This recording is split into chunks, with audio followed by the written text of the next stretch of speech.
So Vicki, Yes. tell us, how did you first get involved? Well, Harold Mallett invited me to come out. It was a year ago. This is my second participation with the International Chili Society. We were out in the desert in California last year, and it was as simple as that, him contacting our publicist at Young and the Restless. And I was very interested. It sounded exciting and a lot of fun. Why did it sound interesting and a lot of fun for you? Well, I'm an advocate for children's issues, and I know that the Chili Society is a fundraiser, so to speak, for many different issues. I'm an advocate for foster care. It's my background particularly, and I do lobbying for the Child Welfare League of America in Washington, D.C. So fundraising on a large scale is a very big part of my fabric, my personal fabric. Now, with the involvement of the humanitarian aspect, do you find that more and more people, particularly of your caliber, are getting involved? And more specifically, is it something that's coming from a heart level, or is it something that they're getting involved with just to expound on the celebrity status? I think both points that you brought up are true. Unfortunately, for the latter, I don't appreciate.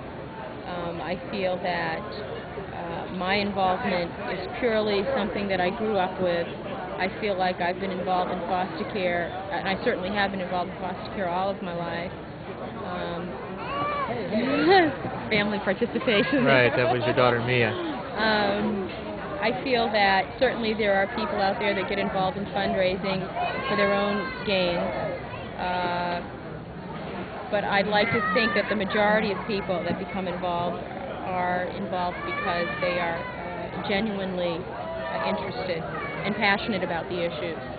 I know a lot of us look at the political field or the political genre and look at the kind of the comedy involved in it, because it seems that to date it's really hard to get things done, and it really takes that grassroots level involvement.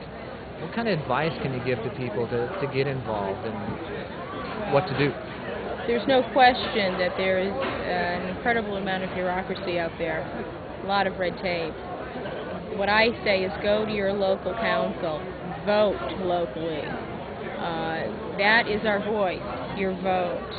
I know a lot of people are discouraged when they hear the Electoral College ultimately are the people, or is the institution that ultimately votes for a president, but it is us, in fact, that takes to the Electoral College who to vote for. Exactly. Bottom line, it comes to the individual and getting out there and doing your part. Good.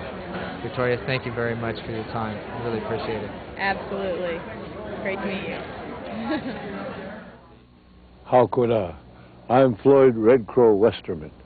When our rivers and forests were pure and unthreatened, my people regarded all life as sacred. If we live by these values today, we'll have a future for our children.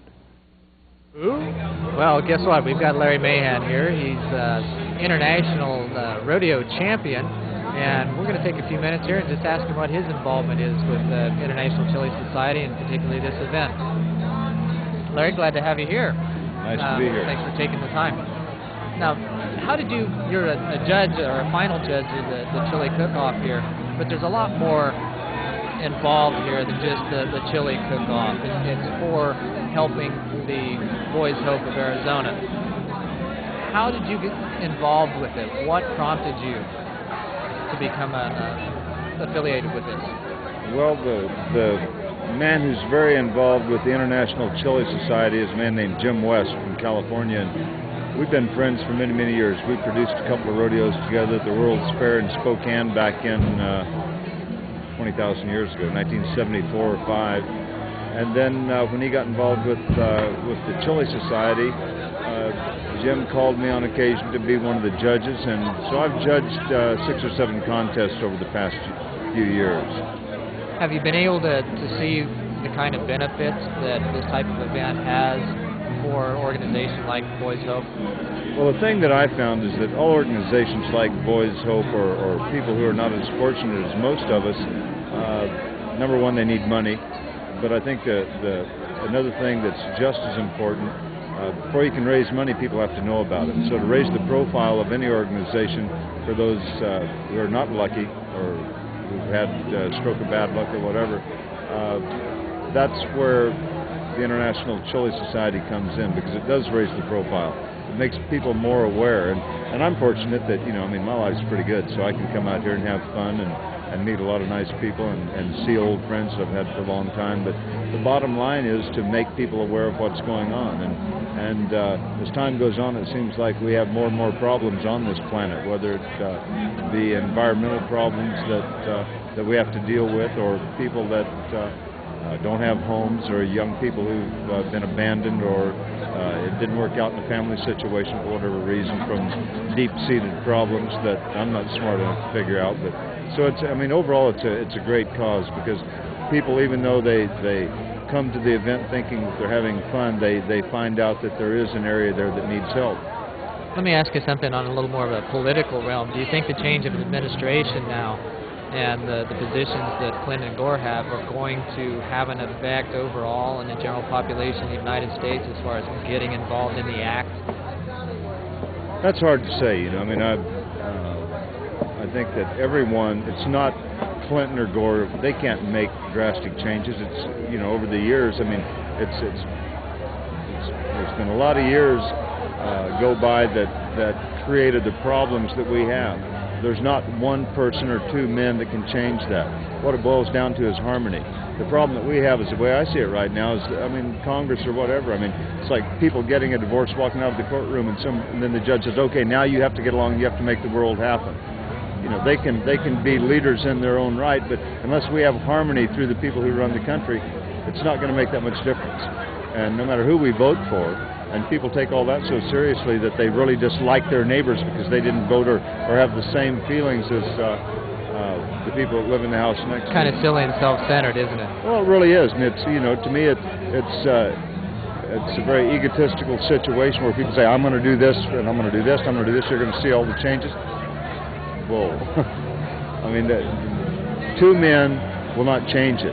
It's going to take all the people up there in Washington. It's going to take all the people here that vote for the people in Washington to make the difference. It takes each and every one of us. And it even goes beyond the vote, doesn't it? It comes to the level of individual participation, whether they vote or not. It comes down to that real level of you and I and everybody that we associate with having to get involved in the act. With the way the planet is in this day and age, we all need to think about making a contribution.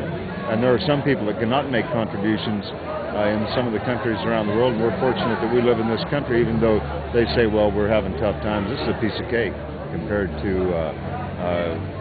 countries in the Far East. And of course, we have major problems here, but again, it's something that we all have to get involved with. It's not a two-man team that's going to change it. I don't care what they say, and that's an old bull rider's philosophy. And obviously, you have to be real smart to ride bulls and bucking horses for a living. Although they don't do that anymore. Larry, I appreciate your time, and thanks so much for sharing with us. Sindor, my pleasure, and good luck with your program. Thanks so much. Yeah, thanks, man. I enjoyed it. And thank you. Remember, it's not going to happen with one or two. It takes all of us.